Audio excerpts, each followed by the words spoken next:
अपनी इंद्रियां सारियां नूं गुरमत द्वारा अपने काबू विच रख लेना। फिर आउंदी उन्मनी अवस्था। उन्मनी अवस्था आउंदी तुरिया अवस्था, जिहड़ी सारियां नालों उपरली अवस्था है। इस तरह तुरिया अवस्था सतगुर ते हर जान ब्रह्म ज्ञान की 7ਵੀं भूमिका है। यह तुरिया अवस्था। सो तुरिया अवस्था का जिक्र पहला भी सुनिया, आपां जाके अगे भी श्रवण करांगे। फिर दूसरी अवस्था आ जाती है दूसरे तरीके नाल, जिहड़ी खेचरी हुण जपजी साहब चो लै लैंदे आ। ये खेचरी अवस्था भूचरी जपजी साहब विच भी हैगियां ने। खेचरी अवस्था जिहड़ी हुंदी है ये सतसंगी पुरुष दी हुंदी। जिवें हुण तुसीं सतसंग विच बैठे हो, इहनूं धर्मखंड कहंदे ने। जिथे बह के आप धर्म की कमाई करते हैं, धर्म नूं ग्रहण करते हैं, धर्म बारे सुनते हैं, तो धर्म के कामां नूं करदे होए आखदे हैं सतनाम श्री वाहिगुरू, सतनाम श्री वाहिगुरू साहिब जी, सतनाम श्री वाहिगुरू, सतनाम श्री वाहिगुरू साहिब जी, सतनाम श्री वाहिगुरू। ये हुण धर्मखंड है अपना। इत्थे जिन्ना मर्जी धर्म कमा लो, सेवा कर लो, सिमरन करी जाओ, कीर्तन कथा सुनी जाओ, ये सारा धर्मखंड है। ये सतसंगी पुरुष की अवस्था है खेचरी। ते भूचरी अवस्था जिहड़ी आ वो भी अपने कोल ही है, वो सेवक की अवस्था है। जिवें कोई सतसंगत विच पहले दिन आया है जां आउंदिआं नूं कई महीने भी हो जाण, वो सेवक नहीं बनया हाले तक, क्योंकि उन्हें हत्थी कोई सेवा ही नहीं की। जब तक हत्थी सेवा नहीं करता, दसबंध भी नहीं करता, माया पक्षों भी शरीर पक्षों भी वो सेवक नहीं बन जाता, उदों तक आपां उहनूं सेवक नहीं गिणदे। सेवक की अवस्था जिहड़ी यही जी भूचरी अवस्था जिहड़ी है, सेवक की अवस्था, इहनूं की कहंदे ने? ये हैगा ज्ञान खंड। धर्मखंड का एहो धर्म, ज्ञान खंड का आखो कर्म। ये ज्ञान खंड विच आ जांदे ने सेवक सारे। सो सतसंगत तो बहुत ज़्यादा है, इत्थे लखां बंदा भी आ सकता है, पर सेवक जिहड़े ने वो इन्हां तो घट होंदे। जे लख बंदा बैठा है, लख बंदे चों 5000 जां 10,000 ही सेवक निकलणगे। 90,000 बंदा सिर्फ आया मत्था टेकण, 10,000 बंदा सिर्फ सेवा करनी आया। क्यों? परसेंटेज के हिसाब नाल वो ज्ञान खंड दे विच आके सेवक बन जाते हैं। इस तो बाद जिहड़ी अवस्था अपनी आउंदी है खेचरी भूचरी, फिर आउंदी है जिहड़ी चरचरी। चरचरी अवस्था किन्ना दी हुंदी है? ये अवस्था तीजी है सिख दी। पहला तो सतसंगी बनिया, फिर आके सेवक बनिया, फिर हुण तीजे नंबर ते उहनूं चाअ उठ खड़िया भी अमर संचार हुंदा, हर महीने मैं भी छक ਲਾਂ, हुण उहने भी अमर छक लिया। ये चरचरी अवस्था च आ गया। इहनूं सिख कहंदे ने। ये कहने सरम खंड, सुख दा खंड। जदों आके अमर छक लैंदा, गुरु वाला बन जांदा है, सेवक भी रह गया वो ते सतसंगी भी है। ये नहीं कि वह सतसंगी पुणा मिट जाना है, सेवक पुणा मिट जाना है, नहीं। ਉਹਦੇ ਕੋਲ ही ने। ਉਹੀ गुरसिख, ਉਹੀ सिंह है। सिंह की पदवी लै गया। हुण सिख बन गया सी पहला, फिर सिंह बन गया, सरमखंड दे विच आ गया। तो पहला वो सतसंगी बनिया सी, सतसंगी तो बनिया ही रहेगा। फिर उस तो बाद वो सेवक बनिया सी, सेवक वो बनिया ही रहेगा, अमृत छक के भावें सिंह बन जाए। पर यह नहीं हुंदा कि हुण असीं सिंह बन गए, खालसे बन गए, हुण असीं नहीं टोकरी चकनी, हुण असीं सेवा नहीं करनी। ये गल नहीं हुंदी। अवस्थावां उहदे विच उवें ही रहिंदियां ने, क्योंकि ये आम संसार विच तां हुंदा है कि मैं हुण सीनियर बन गया, हुण मैं जूनीयर वाला काम नहीं करना। पर भाई जिहड़ा नवाब कपूर सिंह सी, वो संगत नूं पक्खा करदे सी, घोड़ियां दी लिद्द हटाउंदे सी, लंगर वरताउंदे सी। जद उन्हां नूं नवाबी मिलण लगी, सारी संगत कहनी भाई साहब नवाबी चल के आई है, तुसीं लै लो। ਉਹ ਰੋਣ ਲੱਗ ਪਏ, ਨਵਾਬੀ ਨਹੀਂ ਲੈਣੀ ਮੈਂ। ਕਹਿੰਦੇ ਕਿਉਂ? ਕਹਿੰਦੇ ਫੇਰ ਤੁਸੀਂ ਮੈਨੂੰ ਸਾਰੀ ਸੰਗਤ ਨੇ ਪੱਖਾ ਨਹੀਂ ਕਰਨ ਦੇਣਾ ਵੀ ਨਵਾਬ ਹੈ, ਘੋੜਿਆਂ ਦੀ ਲਿੱਦ ਨਹੀਂ ਹਟਾਉਣ ਦੇਣੀ, ਘੋੜਿਆਂ ਨੂੰ ਨਵਾਉਣਾ ਧਵਾਉਣਾ ਤੇ ਫਿਰ ਲੰਗਰ ਵਰਤਾਉਣਾ, ਜੂਠੇ ਭਾਂਡੇ ਮਾਂਜਣੇ। ਸੰਗਤ ਕਹਿੰਦੀ ਭਾਈ ਸਾਹਿਬ ਅਸੀਂ ਨਹੀਂ ਤੁਹਾਨੂੰ ਰੋਕਦੇ, ਇੱਥੇ ਤਾਂ ਬੜੇ ਬੜੇ ਅਕਬਰ ਵਰਗੇ ਆ ਕੇ ਭਾਂਡੇ ਮਾਂਜ ਕੇ ਗਏ ਨੇ, ਬੜੇ ਬੜੇ ਬਾਦਸ਼ਾਹ ਭਾਂਡੇ ਮਾਂਜਦੇ ਨੇ। ਇਹ ਤੁਸੀਂ ਨਵਾਬੀ ਲੈ ਕੇ ਇਹ ਥੋੜੀ ਵੀ ਸਿੱਖੀ ਹਟਾ ਦੇਣੀ ਆਪਣੇ ਵਿੱਚੋਂ। ਸਿੱਖ ਦੀ ਆਪਣੀ ਥਾਂ ਹੈ, ਉਹ ਸਰਮਖੰਡ ਆਪਣੀ ਥਾਂ ਤੇ ਹੈ ਤੇ ਬਾਕੀ ਦੇ ਖੰਡ ਆਪਣੀ ਥਾਂ ਤੇ, ਸੇਵਕ ਆਪਣੀ ਥਾਂ ਤੇ, ਉਹ ਸੇਵਕ ਵੀ ਰਹੇਗਾ। ਇਹ ਪਹਿਲਾਂ ਹੁੰਦਾ ਸੀਗਾ ਬਈ ਖੱਤਰੀ ਬ੍ਰਾਹਮਣ ਸੂਦ ਵੈਸ, ਇਹਨਾਂ ਚਾਰਾਂ ਦੇ ਵੱਖੋ ਵੱਖਰੇ ਕਰਮ ਹੁੰਦੇ ਸੀ। ਖੱਤਰੀ ਦਾ ਜਿਹੜਾ ਕਰਮ ਹੈ ਛਤਰੀ ਦਾ ਜੰਗ ਲੜਨਾ, ਬ੍ਰਾਹਮਣ ਦਾ ਕਰਮ ਹੈ ਵਿਦਿਆ ਪੜ੍ਹਨੀ ਪੜ੍ਹਾਉਣੀ, ਜੱਗ ਕਰਨਾ ਜੱਗ ਕਰਾਉਣਾ, ਦਾਨ ਲੈਣਾ ਦਾਨ ਦਿਵਾਉਣਾ। ਹੁਣ ਜਿਹੜਾ ਸੀ ਵੈਸ਼ ਉਹ ਖੇਤੀਬਾੜੀ ਕਰਦੇ ਸੀ, ਜਿਹੜੇ ਸ਼ੂਦਰ ਸੀ ਉਹ ਸ਼ੂਦਰ ਬਸ ਬਾਹਰ ਰਹਿ ਵੀ ਤੂੰ ਝਾੜੂ ਦੇਣਾ ਗੰਦਗੀ ਚੱਕਣੀ ਆ, ਉਹ ਤੂੰ ਅੰਦਰ ਨਹੀਂ ਵੜਨਾ, ਤੂੰ ਅਪਵਿੱਤਰ ਹੈ। ਗੁਰੂ ਨਾਨਕ ਦੇਵ ਜੀ ਨੇ ਆਏ ਆ ਕੇ ਬਰਾਬਰ ਕਰਤਾ ਸਭ ਕੁਝ। ਮੇਰਾ ਸਿੱਖ ਬ੍ਰਾਹਮਣ ਵੀ ਹੈ, ਜਦੋਂ ਕਥਾ ਕਰਦਾ ਕੀਰਤਨ ਕਰਦਾ ਗਿਆਨ ਦੇ ਬਚਨ ਕਰਦਾ, ਮੇਰਾ ਸਿੱਖ ਵੈਸ਼ ਵੀ ਹੈ, ਖੇਤੀਬਾੜੀ ਵੀ ਆਪ ਹੀ ਕਰੇਗਾ। ਆਪ ਹੀ ਗੁਰੂ ਨਾਨਕ ਦੇਵ ਜੀ ਨੇ ਕਰਕੇ ਦਿਖਾਤੀ ਖੇਤੀ। ਇਹ ਨਹੀਂ ਕਿਹਾ ਕਿ ਮੈਂ ਸ਼੍ਰੋਮਣੀ ਆ, ਸਾਡੀ ਕੋਲ ਸਾਰਿਆਂ ਨਾਲੋਂ ਵੱਡੀ ਹੈ, ਮੈਂ ਕੋਈ ਕੰਮ ਹੀ ਨਹੀਂ ਕਰਨਾ। ਫਿਰ ਛਤਰੀ ਬਣ ਕੇ ਵੀ 6ਵੇਂ ਸਰੂਪ ਵਿੱਚ ਖੰਡਾ ਖੜਕਾ ਕੇ ਵੀ ਦਿਖਾਤਾ, 10ਵੇਂ ਸਰੂਪ ਵਿੱਚ ਵੀ ਖੰਡਾ ਖੜਕਾਇਆ ਆਪ ਜੀ ਨੇ। ਫਿਰ ਸ਼ੂਦਰ ਵੀ ਬਣਾਤਾ, ਆ ਬਾਹਰ ਨਾਲੀਆਂ ਸਾਫ਼ ਕਰਨੀਆਂ ਨੇ, ਆ ਜੋੜੇ ਝਾੜਨੇ ਨੇ, ਜੂਠੇ ਬਰਤਨ ਮਾਂਜਣੇ ਨੇ, ਇਹਦੇ ਵਿੱਚ ਸ਼ੂਦਰਪੁਣਾ ਵੀ ਆ ਗਿਆ। ਮਹਾਰਾਜ ਕਹਿੰਦੇ ਅਸੀਂ 4 ਚੀਜ਼ਾਂ ਇੱਕ ਥਾਂ ਹੀ ਇਕੱਠੀਆਂ ਕਰਤੀਆਂ, ਅਸੀਂ ਵਿਤਕਰਾ ਨਹੀਂ ਰੱਖਿਆ ਕਿ ਇਹ ਖੱਤਰੀ ਹੈ ਬ੍ਰਾਹਮਣ ਹੈ ਸ਼ੂਦ ਹੈ ਵੈਸ਼ ਹੈ। ਇਹ ਜਿਹੜੇ ਭੇਦ ਪਾਤੇ ਸੀ ਮਹਾਰਾਜ ਸੱਚੇ ਪਾਤਸ਼ਾਹ ਕਹਿੰਦੇ ਇਹ ਅਸੀਂ ਸਿੱਖ ਦੇ ਵਿੱਚੋਂ ਖਤਮ ਕਰਤੇ ਨੇ। ਸਭ ਚੀਜ਼ਾਂ ਬਰਾਬਰ ਨੇ, ਕੋਈ ਉੱਚਾ ਨੀਵਾਂ ਨਹੀਂ ਹੈ, ਸਭ ਇੱਕ ਬਰਾਬਰ ਹੈ। ਕਿਉਂ ਸਰਮਖੰਡ ਦੇ ਵਿੱਚ ਲਿਆ ਕੇ ਆਪਾਂ ਨੂੰ ਖੜੇ ਕਰਤਾ, ਇਹਨੂੰ ਸਿੱਖ ਕਹਿੰਦੇ ਨੇ। ਤਾਂ ਉਸ ਤੋਂ ਬਾਅਦ ਸਿੱਖ ਤਾਂ ਬਹੁਤ ਬਣ ਗਏ, ਆਪਣੇ ਚ ਅੰਮ੍ਰਿਤ ਛਕ ਕੇ ਸਿੰਘ ਵੀ ਬਣ ਗਏ, ਪਰ ਹਲੇ ਵੀ ਇੱਧਰ ਉੱਧਰ ਭਟਕਦੇ ਨੇ, ਸਨਮੁਖ ਨਹੀਂ ਬਣਿਆ ਹੈ। ਸਨਮੁਖ ਖੰਡ ਜਿਹੜਾ ਉਹਨੂੰ ਕਰਮਖੰਡ ਨੂੰ ਸਨਮੁਖ ਖੰਡ ਕਹਿੰਦੇ ਨੇ। ਕਰਮਖੰਡ ਬਖਸ਼ਿਸ਼ ਦਾ ਖੰਡ, ਅੰਮ੍ਰਿਤ ਤਾਂ ਛਕ ਲਿਆ ਪਰ ਵਿੱਚ ਵਿੱਚ ਕਦੇ ਕਦੇ ਵਡਭਾਗ ਸਿੰਘ ਦੇ ਡੇਰੇ ਜਾ ਆਉਂਦਾ, ਇਹ ਕਾਲੀ ਦੇਵੀ ਦੇ ਮੱਥਾ ਟੇਕ ਆਉਂਦਾ, ਗਾਤਰਾ ਤਾਂ ਪਾ ਲਿਆ ਇਹਨੇ ਪਰ ਹਲੇ ਸਨਮੁਖ ਨਹੀਂ ਬਣਿਆ। ਸਨਮੁਖ ਜੇ ਕੋ ਗੁਰ ਤੇ ਬੇਮੁਖ ਹੋਵੇ ਤੇ ਬੇਮੁਖ ਬਣ ਗਿਆ। ਜੇ ਕੋ ਸਿੱਖ ਗੁਰੂ ਸੇਤੀ ਸਨਮੁਖ ਹੋਵੇ ਤਾਂ ਸਨਮੁਖ ਸਿੱਖ ਕੋਈ। ਜੇ ਕੋਈ ਉਹ ਗੁਰੂ ਦੇ ਸਨਮੁਖ ਹੋ ਜਾਏ, ਸੋ ਇਸ ਕਰਕੇ ਉਹ ਕੀ ਕਰਦਾ, ਫਿਰ ਉਹ ਰਾਤ ਦਿਨ ਨਾਮ ਹੀ ਜਪੀ ਜਾਂਦਾ। ਉਹ ਸਨਮੁਖ ਸਿੱਖ ਜਿੱਥੇ ਮਰਜੀ ਚਲਿਆ ਜਾਏ ਰਹੇਗਾ ਹੀ ਸਨਮੁਖ। ਭਾਵੇਂ ਉਹਨੂੰ ਕਿਤੇ ਲਿਜਾ ਕੇ ਖੜਾ ਕਰ ਦੋ, ਉਹਨੂੰ ਇੱਕੋ ਹੀ ਗੱਲ ਯਾਦ ਆਉਂਦੀ, ਧੰਨ ਗੁਰੂ ਗ੍ਰੰਥ ਸਾਹਿਬ, ਧੰਨ ਗੁਰੂ ਗ੍ਰੰਥ ਸਾਹਿਬ। ਉਹ ਜਿੱਥੇ ਮਰਜੀ ਚਲਾ ਜਾਏ, ਕਿਉਂਕਿ ਉਹ ਸਨਮੁਖ ਹੈ, ਉਹ ਬੇਮੁਖ ਨਹੀਂ ਹੈ। ਇਸ ਕਰਕੇ ਸਤਿਗੁਰੂ ਮਹਾਰਾਜ ਸੱਚੇ ਪਾਤਸ਼ਾਹ ਕਹਿੰਦੇ ਨੇ ਜੇ ਕੋਈ ਸਿੱਖ ਸਨਮੁਖ ਹੋ ਜਾਂਦਾ ਹੈ, ਉਹ ਰਾਤ ਦਿਨ ਅੰਦਰੋਂ ਮਨੋਂ ਚਿੱਤੋਂ ਹੋ ਕੇ ਨਾਮ ਜਪਣਾ ਸ਼ੁਰੂ ਕਰਦਾ ਹੈ।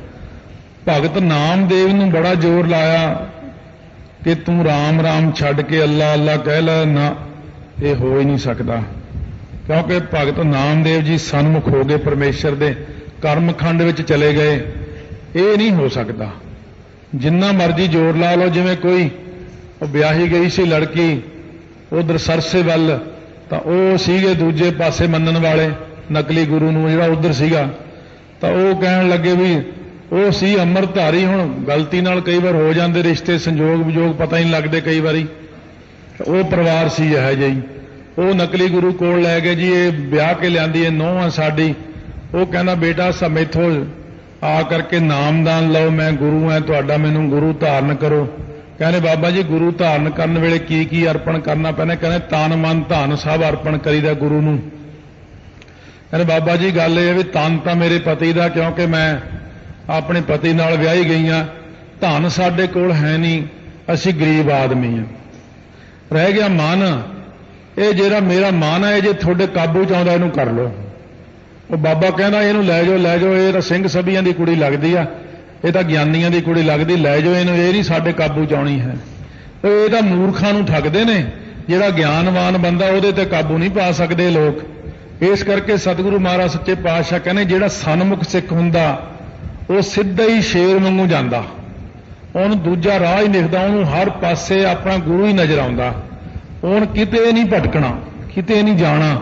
ਉਹ ਕਹਿੰਦਾ ਮੇਰਾ ਜੋ ਕੁਝ ਹੈ ਗੁਰੂ ਤੇਗ ਬਹਾਦਰ ਸਾਹਿਬ ਹੈ, ਬਸ ਜੋ ਕੁਝ ਹੈ ਮੇਰਾ ਗੁਰਬਾਣੀ ਹੈ। ਇਉਂ ਸਨਮੁਖ ਸਿੱਖ ਹੋ ਜਾਂਦਾ। ਫੇਰ ਆਉਂਦਾ ਗੁਰਮੁਖ ਦੀ ਅਵਸਥਾ, ਅਖੀਰਲੀ ਅਵਸਥਾ ਗੁਰਮੁਖ ਦੀ ਹੈ। ਸੱਚ ਖੰਡ, ਇਹ ਖੰਡ ਸੱਚ ਦਾ ਖੰਡ ਹੈ। ਜਦੋਂ ਸਨਮੁਖ ਵੀ ਹੋ ਜਾਂਦਾ ਫਿਰ ਗੁਰਮੁਖ ਬਣ ਜਾਂਦਾ।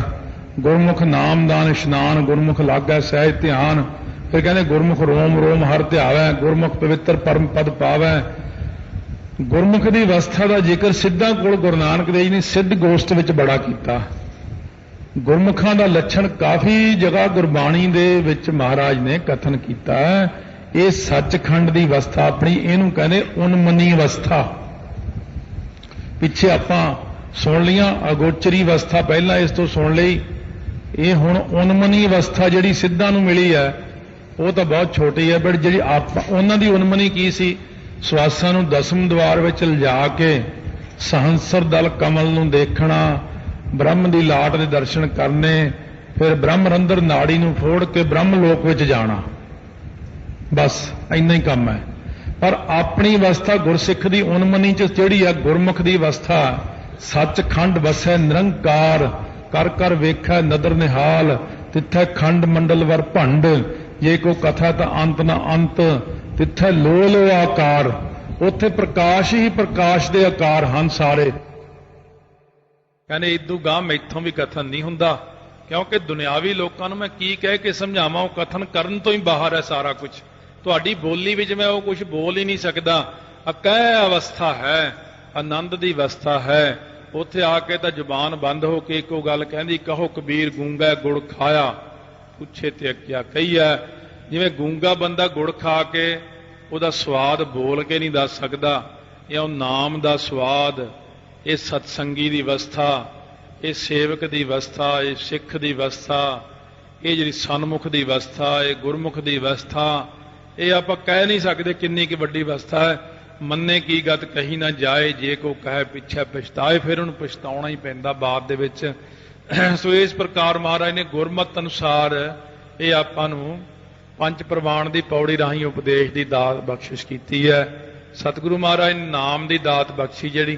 ਇਹ ਸਾਰੀਆਂ ਅਵਸਥਾਵਾਂ ਨੇ, ਇਹੀ ਜੀ ਅਵਸਥਾ ਵਾਲਾ ਕੋਈ ਗੁਰਮੁਖ ਮਿਲਦਾ, ਕਿਉਂਕਿ ਜਿਨ੍ਹਾਂ ਦੀ ਅਵਸਥਾ ਬਣਨੀ ਸ਼ੁਰੂ ਹੋ ਜਾਂਦੀ ਹੈ ਉਹ ਫਿਰ ਬਹੁਤ ਘੱਟ ਨਜ਼ਰ ਆਉਂਦੇ ਨੇ, ਜਾਂ ਫਿਰ ਸੰਗਤ ਵਿੱਚ ਨਹੀਂ ਆਉਂਦੇ। ਜੇ ਆਉਂਦੇ ਨੇ ਤਾਂ ਲੁਕਵੇਂ ਬੈਠਦੇ ਨੇ, ਚੁੱਪ ਕਰਕੇ ਚਲੇ ਜਾਂਦੇ ਨੇ, ਕਿਸੇ ਨੂੰ ਆਪਣੀ ਅਵਸਥਾ ਦਾ ਜ਼ਿਕਰ ਨਹੀਂ ਕਰਦੇ ਨੇ। ਤਾਂ ਸਤਿਗੁਰੂ ਮਹਾਰਾਜ ਸੱਚੇ ਪਾਤਸ਼ਾਹ ਕਹਿੰਦੇ, ਭਾਈ ਤੁਸੀਂ ਵੀ ਆਪਣੀ ਅਵਸਥਾ ਦਾ ਆਨੰਦ ਮਾਣੋ।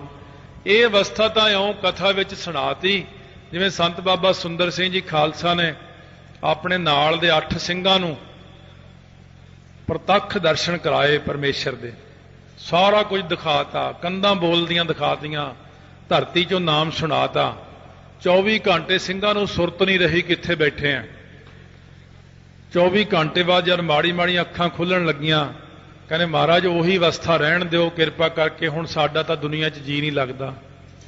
ਮਹਾਂਪੁਰਸ਼ ਕਹਿੰਦੇ ਜਦੋਂ ਪਿਓ ਮੇਲੇ 'ਚ ਜਾਂਦਾ ਨਾ, ਪਿਤਾ ਬੱਚੇ ਨੂੰ ਮੋਢੇ ਤੇ ਬਿਠਾ ਕੇ ਮੇਲਾ ਦਿਖਾਉਂਦਾ, ਬਾਅਦ ਵਿੱਚ ਕਹਿੰਦਾ ਪੁੱਤ ਜਦੋਂ ਵੱਡਾ ਹੋ ਗਿਆ ਨਾ ਹੁਣ ਤੂੰ ਆਪ ਦੇਖੀ। ਉਹੀ ਗੱਲ ਹੈ ਭਾਈ, ਤੁਹਾਨੂੰ 8 ਘੰਟੇ ਦੀ ਜਿਹੜੀ ਮਸਤੀ ਦੀ ਅਵਸਥਾ ਦਿਖਾਈ ਆ ਨਾ ਆਨੰਦਮਈ, ਇਹ ਤਾਂ ਅਸੀਂ ਦਿਖਾਈ ਆ ਇਉਂ ਜਿਵੇਂ ਪਿਤਾ ਆਪਣੇ ਪੁੱਤਰ ਨੂੰ ਮੋਢੇ ਚੱਕ ਕੇ ਮੇਲਾ ਦਿਖਾਉਂਦਾ। ਹੁਣ ਤੁਸੀਂ ਆਪ ਮਿਹਨਤ ਕਰੋ, ਆਪ ਮਿਹਨਤ ਕਰਕੇ ਇਸ ਅਵਸਥਾ ਤੱਕ ਆਓ। ਹੁਣ ਤੁਸੀਂ ਇਹ ਨਹੀਂ ਕਹਿ ਸਕਦੇ ਕਿ ਅਵਸਥਾ ਹੁੰਦੀ ਨਹੀਂ। ਉਹਨਾਂ ਚੋਂ ਸਿਰਫ ਇੱਕ ਸਿੰਘ ਕਾਮਯਾਬ ਹੋਇਆ, ਇੱਕ ਅੱਧਾ ਉਹ ਫੇਲ ਹੋ ਗਿਆ। ਪੂਰਾ ਤਾਂ ਹੋਇਆ ਸੀ ਥੋੜਾ ਜਿਹਾ ਪਰ ਰਹਿ ਗਿਆ। ਜਿਹੜਾ ਸਿੰਘ ਕਾਮਯਾਬ ਹੋਇਆ ਸੀ ਉਹਨਾਂ 8 ਚੋਂ, ਉਹ ਸੀ ਸੰਤ ਗਿਆਨੀ ਗੁਰਬਚਨ ਸਿੰਘ ਜੀ ਖਾਲਸਾ ਮਹਾਂਪੁਰਸ਼। ਉਹ ਕਾਮਯਾਬ ਹੋਏ ਉਹਨਾਂ 8 ਵਿੱਚੋਂ। ਸੋ ਇਸ ਪ੍ਰਕਾਰ ਇਹ ਅਵਸਥਾ ਕਥਾ ਵਿੱਚ ਜਦੋਂ ਆਪਾਂ ਸੁਣਦੇ ਇੰਨੀਆਂ ਅਵਸਥਾਵਾਂ, ਤਾਂ ਇਹ ਤਾਂ ਸਿਰਫ ਇੱਕ ਮੋਢੇ ਚੁੱਕ ਕੇ ਮੇਲਾ ਦਿਖਾਉਣ ਵਾਲੀ ਗੱਲ ਹੈ। ਬਾਕੀ ਤਾਂ ਤੁਸੀਂ ਆਪਣੀ ਮਿਹਨਤ ਕਰਨੀ ਹੈ, ਮਿਹਨਤ ਕਰਕੇ ਇਸ ਅਵਸਥਾ ਤੱਕ ਤੁਸੀਂ ਆਪ ਪਹੁੰਚਣਾ ਹੈ। ਜਿਨ੍ਹਾਂ ਨੇ ਹਿੰਮਤ ਕਰ ਲਈ ਉਹ ਪਹੁੰਚ ਜਾਣਗੇ, ਜਿਹੜੇ ਨਾ ਪਹੁੰਚੇ ਉਹ ਅਗਲੇ ਜਨਮ ਸਹੀ, ਫਿਰ ਉਸ ਤੋਂ ਅਗਲੇ ਜਨਮ ਸਹੀ। ਸੋ ਕੋਸ਼ਿਸ਼ ਕਰ ਲਓ ਜੇ ਐਸੇ ਜਨਮ 'ਚ ਪਹੁੰਚ ਜਾਈਏ ਤਾਂ ਬਸ ਇਹੀ ਸਾਰਿਆਂ ਨਾਲੋਂ ਵੱਡੀ ਬਖਸ਼ਿਸ਼ ਹੋਵੇਗੀ कि अब की बार बख्श बंदे को बौर न भवजल फेरा। वाहे गुरु वाहे गुरु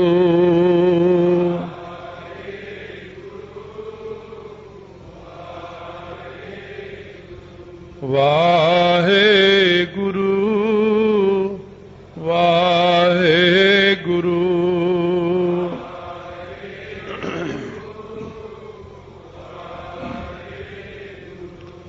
वाहे गुरु वाहे गुरु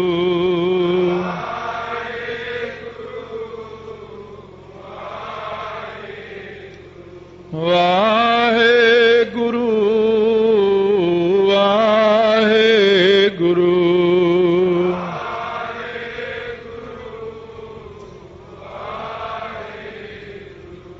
सिद्धा ने बेनती की महाराज आप जी ने तो पूर्ण अंतरजामता है, जिहड़ा आपने मारिया सिक्का जगत विच नानक निर्मल पंथ चलाया, ये पंथ आपदा किन्ना क वड्डा फैलेगा, ये पंथ नूं आप जी किस प्रकार चलाओगे, किन्ने स्वरूप धारण करोगे। सो महाराज ने सारी तरतीब सिद्धा नूं दस दित्ती कि 10 रूप धारण करांगे। 10वें रूप में जाके असी मर्यादा नूं बदलांगे, खंडे बाटे दा अमृत छकावांगे। फिर 11वें थां ते गुरु ग्रंथ साहिब महाराज सच्चे पातशाह स्वरूप प्रकाशमान करांगे, मर्यादा नूं रचांगे। इस तरह असी 5 प्यारे साज के वो साडी ताबिया हो के खंडे बाटे दा अमृत छकाउणगे। सो महाराज कहते ने वो जिहड़े 5 प्यारे होणगे जिन्हां नूं असीं साजांगे वो कैसे होणगे? 5 परवान, वो प्रमाणनीक मन्ने परमन्ने गुरसिख होणगे। पहला असीं सारी संगत विचों एक सीस मंगांगे सिख दा। इन्ने हज़ारां दे इकट्ठ विचों, लखां दे इकट्ठ विचों आपो अपने अंदाजे सब दे, कोई किन्ना इकट्ठ, कोई 80,000 का इकट्ठ दसदा, कोई किन्ना। सो इस करके महापुरुषा तक ये कहते सी, कहते 10 लाख संगत सी उदों। 10 लाख संगत विचों एक जाना निकलिया पहला, फिर दूजा, तीजा, चौथा, 5वां। इह 5 प्यारे महाराज ने सीस लैके उन्होंने सुरजीत किए।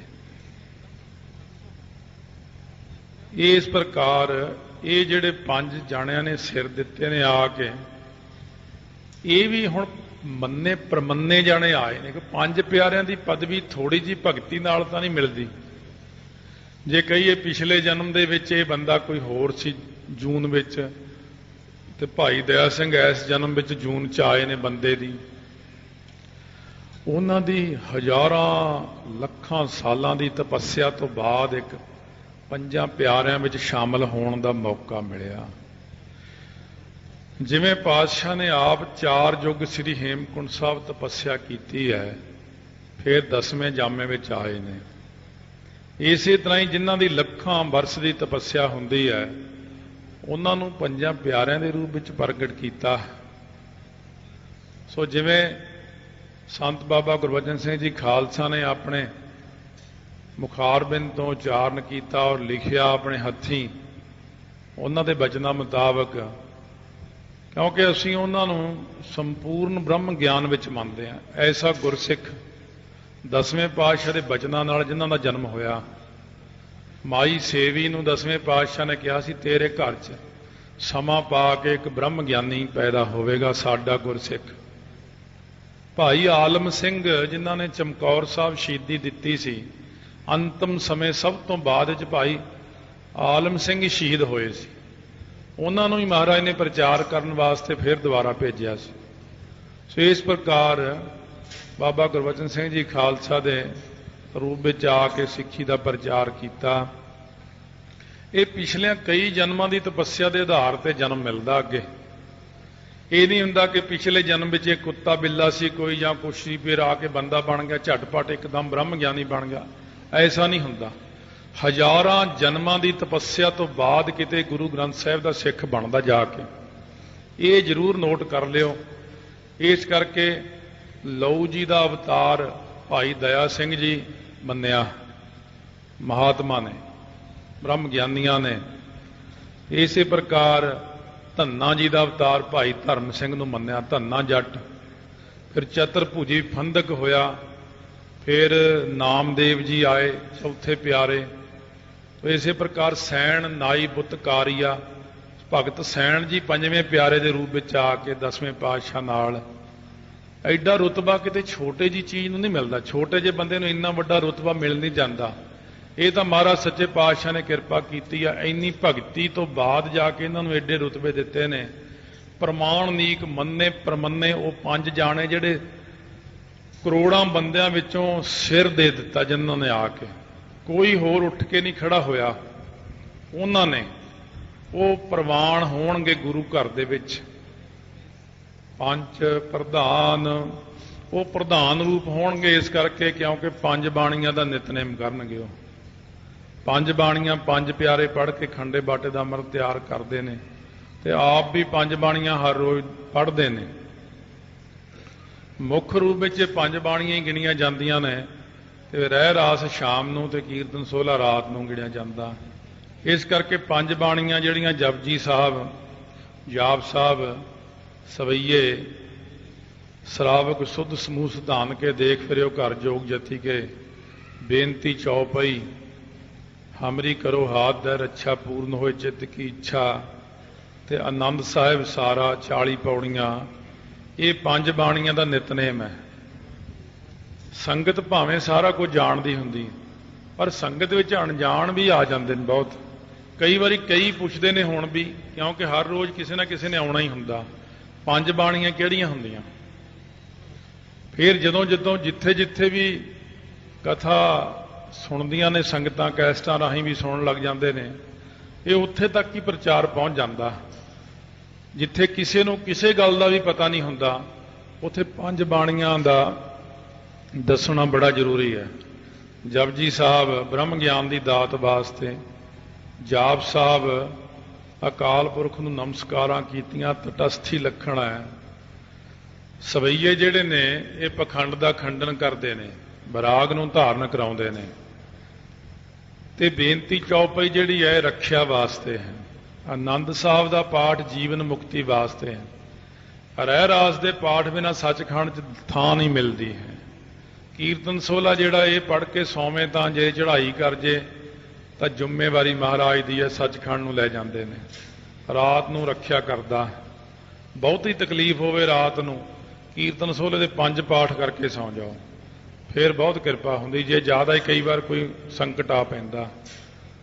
ਸੋ ਇਹ ਚੀਜ਼ਾਂ ਸਾਰੀਆਂ ਇਹ ਵੀ ਪ੍ਰੈਕਟੀਕਲੀ ਵਿੱਚ ਹੀ ਆਉਂਦੀਆਂ। 5 ਜਿਵੇਂ ਕੋਈ ਸਿੰਘ ਸੀ ਬੜੀ ਚੜ੍ਹਦੀ ਕਲਾ ਵਾਲਾ, ਬਹੁਤ ਨਿਤਨੇਮੀ ਸੀ, ਸਾਰਾ ਦਿਨ ਉਹਦਾ ਕੰਮ ਹੀ ਨਿਤਨੇਮ ਕਰਨਾ, ਜਪਜੀ ਸਾਹਿਬ ਦੇ ਪਾਠ।